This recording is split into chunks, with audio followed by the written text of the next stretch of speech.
Moi, je m'appelle Marion Gomez, j'ai 19 ans. Je m'appelle Opal, j'ai 22 ans et je suis dyslexique. Dysorthographique et un peu dyscalculique. J'utilisais la technique de la règle. Tu sais, quand tu dois mettre la règle. En vrai, je le fais toujours un peu. Maintenant, je le fais avec mon doigt et ouais, je me perds dans les lignes, et je lis la ligne, enfin bref. Je m'appelle Zofia Dimek, j'ai 19 ans, je suis dyslexique. Je m'appelle Anna, j'ai 21 ans et je suis dyslexique, donc tout ce qui est orthographe. Et j'ai la dyscalculie. C'est tout ce qui touche aux numéros. Donc le 6 et le 9, on les inverse. Le 0, le 8, enfin, les numéros qui se ressemblent un petit peu. Donc les maths, quoi. Qui veut lire?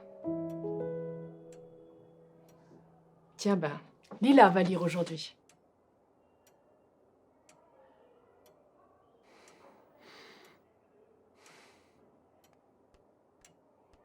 La mort des artistes.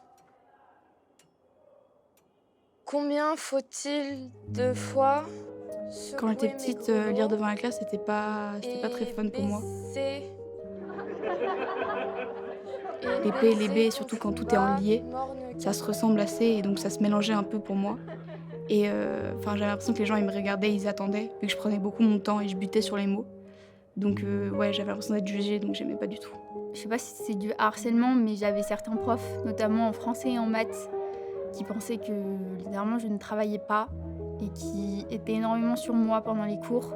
Faut prouver que même en ayant 10, t'es capable d'avoir des bonnes notes. Ça veut dire que, en fait, la plus grande chute que tu peux avoir, personnellement, en étant 10, c'est des cours de maths, des essais à faire, des dissertations. Même si tu donnes le maximum de toi, tu seras toujours en tort. Et tu auras toujours des fautes. Et c'est ça qui flingue le moral. Comme d'habitude, quoi. Ah mais je terminais en pleurs. Je terminais en pleurs parce qu'il y avait mon père qui restait avec moi jusqu'à 2 h du matin pour travailler tous les maths. J'avais plein de cours extra, tu vois. Même si tu donnais tout de toi-même, c'est quand même pas bien. Et en vrai, les profs, ils s'aident pas. Bah, faut savoir que je suis très perfectionniste. Donc le fait que je prenne beaucoup plus de temps à comprendre ou à faire des travaux, ça me fatigue. Mais maintenant, c'est bon, j'ai mis des choses en place pour... je sais ce que je dois faire pour arriver. Mais toute ma vie, j'ai eu l'impression de devoir faire 2 fois plus pour arriver au même niveau que les autres. J'ai jamais aimé faire mes devoirs.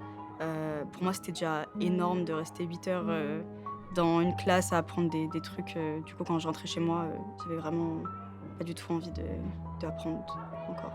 Après ça, je sais pas vraiment si ça avait un rapport avec la dyslexie, mais j'ai toujours, ouais, je me suis toujours ennuyée en cours. Pour moi, ça allait pas, enfin, je sais pas, ça allait trop lentement ou alors, c'était pas intéressant.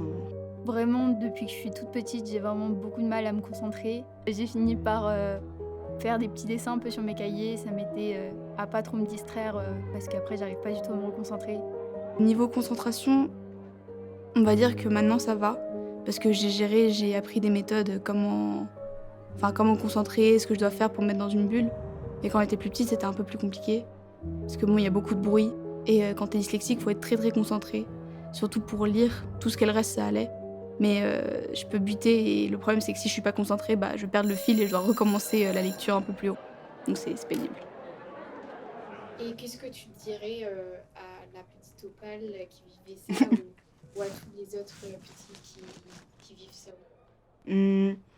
Que c'est pas parce qu'on a du mal à écrire, on a un peu des difficultés, à s'exprimer à l'écrit que notre façon de voir le monde, n'est pas, n'en vaut pas la peine de comment on dit ça? De d'être exprimée, en fait. Enfin, franchement, ça veut rien dire. Il faut qu'on utilise ça comme une force plus qu'un poids, en fait.